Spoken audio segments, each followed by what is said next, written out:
என் பேரு காத்தவரன். எனக்கு 2 தம்பிங்க ஒரு தங்கச்சி இருக்காங்க. நீங்க தப்பா நாளையிட்டான்ட்டீங்க.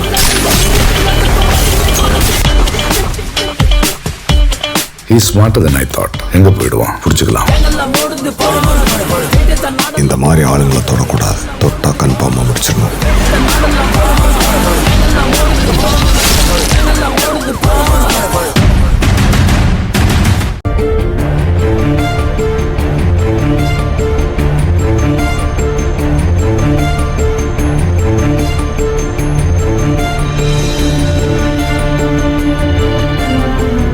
அன்பு உள்ள யார் யாரோ என்னென்னமோ பேசிக்கிறாங்கப்பா. நீ யாருன்னு எனக்கு தெரியும்பா. மகேஷ் சார் வரட்டும் தம்பி. யார் உன் பக்கம் நிற்கிறாங்களோ இல்லையோ, நான் உன் பக்கம் தான் தம்பி நிற்பேன். சரிண்ணா.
மகேஷ், உன் வார்த்தைக்காக தான் எல்லாரும் வெயிட் பண்ணிட்டு இருக்காங்க. நீ பேச வேண்டியது, எல்லாருக்கும் சொல்ல வேண்டியதெல்லாம் நீயே சொல்லிடு.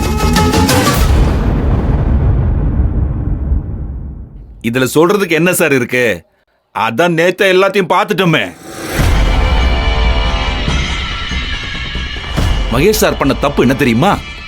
இதுங்களை நல்லவங்கன்னு நம்பி தலையில தூக்கி வச்சு கொண்டாடினார்ல, அதான் தப்பு. ஆனா இதுங்க பண்ணது பெரிய தப்பு சார். இதுங்க 2 ராத்திரி இங்க தங்கி இருக்கிறத யாரும் கண்டுபிடிச்சிட கூடாதுன்னு தெளிவா பக்காவா பிளான் பண்ணி வேலையை விட்டு போற மாதிரி போய் ரெஜிஸ்டர்ல கையெழுத்து போட்டுட்டு பைக்கையும் சைக்கிளையும் மறைச்சு வச்சுட்டு யாருக்கும் தெரியாம செவரேறி குதிச்சு உள்ள வந்திருக்காங்க சார்.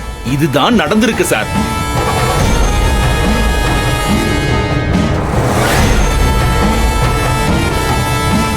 எல்லாமே பக்கா பிளான் சார்.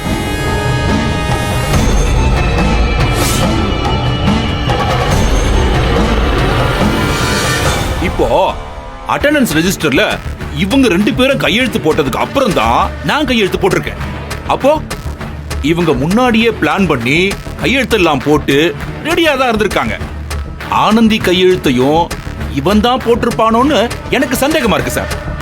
இது கூட தெரியாம நான் ஒரு மடைய மாதிரி இவனை கூப்பிட்டு ஸ்டாக் லிஸ்ட் எடுன்னு சொல்லி வேலை கொடுத்த உடனே அது அப்படியே யூஸ் பண்ணிக்கிட்டான் சார்.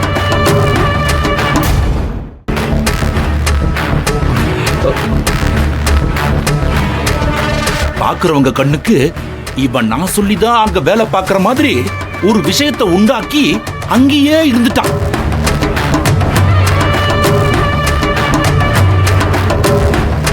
அது தெரியாதன்னா ரெஜிஸ்டர்ல கையெழுத்து இருக்கிறத பார்த்துட்டு சொல்லாம கொள்ளாம வீட்டுக்கு போயிட்டான்னு நினைச்சு செக்யூரிட்டி கிட்ட 2 பேரும் வேலையில இருந்து போயிட்டாங்கன்னு சொல்லிட்டேன்.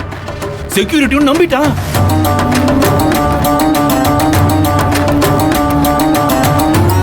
இதான் சார் நடந்தது. இதெல்லாம் இந்த அன்போட திருவிளையாடல் சார்.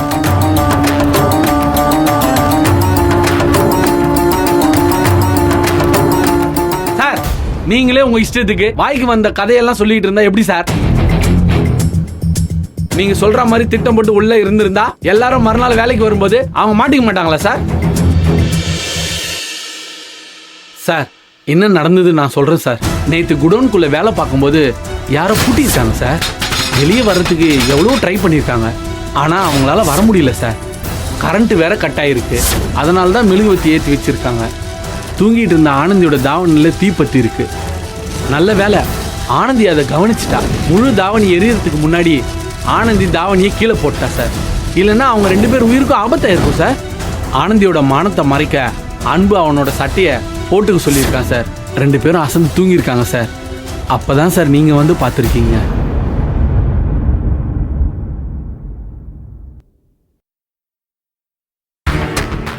டேய் உன் அருமை நண்பனோட புத்திசாலித்தனமும் பிளானும் அங்கதாண்டா ஒளிஞ்சிருக்கு. நைட்டு ஏதோ தெரியாம மாட்டிக்கிட்ட மாதிரியும் அதனாலதான் வெளியில வர முடியலங்கிற மாதிரி நம்ப வைக்கிறான் பாரு. அங்கதான்டா அவன் கிரிமினல் மைண்ட் வேலை பார்த்திருக்கு.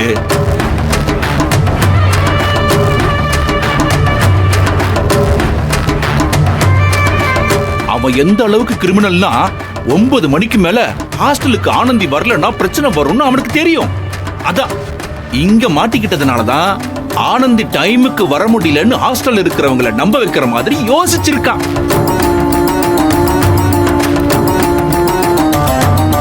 நான் சொல்றேன்னு தப்பா நினைச்சுக்காதீங்க சார். கொஞ்ச நாளாவே இவங்களுக்குள்ள ஒட்டலும் உரசலும் ரொம்ப அதிகமாவே இருந்துச்சு சார்.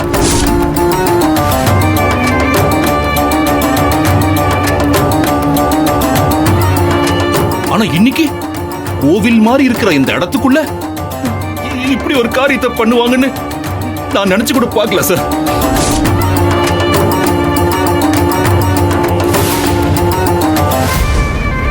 ஏன்னா ஊசி இடம் கொடுக்காம நூலு நுழையாது சார்.